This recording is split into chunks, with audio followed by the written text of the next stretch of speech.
সাহসী হওয়াটা জীবন চলার জন্য বিশেষভাবে দরকারি, কিন্তু সাহসী বলতে এমন যে স্বয়ং পৌঁছলেন পশুরাজের ডেরাতে, তাও আবার একেবারে পশুরাজের ছদ্মবেশে। অন্তত এমনটাই দেখা গেল ভাইরাল এই ভিডিও জুড়ে। আজকাল ভিডিও দৌলতে আমরা দেখছি অনেকেই বাড়িতে বিধিসম্মত নিয়মাবলী মেনে সিংহ পুষছেন, কিন্তু এখানে ব্যাপারটা একটু অন্যরকম। ভিডিও দেখুন, সিংহের ডেরায় যে প্রবেশ করেছে তার পরনে রয়েছে সিংহরূপী পোশাক, হাতে সেলফি স্টিক, সেটির মাথায় ক্যামেরা বাঁধা।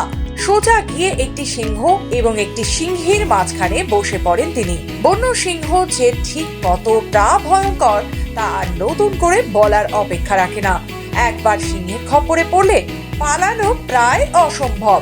সেখানে যে সিংহের মুখের কাছে যাওয়ার সাহস অনেক তাবড় বীর পুরুষও দেখাবে না, কিন্তু ওই কাণ্ডই করে দেখালেন এই যুবক। সিংহের পোশাকে সিংহের ডেরায় ঢুকে তাক লাগালেন তিনি। শুধু সিংহের ডেরায় ঢুকলেনই না, সিংহদের সঙ্গে সেলফিও তুললেন। সেই ঘটনার একটি ভিডিও ইতিমধ্যে প্রকাশ্যে এসেছে, ভাইরালও হয়েছে সেই ভিডিও। যদিও ভিডিওটির সত্যতা যাচাই করেনি খবর বাংলা। ভিডিওটি যেমন ভয়ঙ্কর তেমনি মজারও।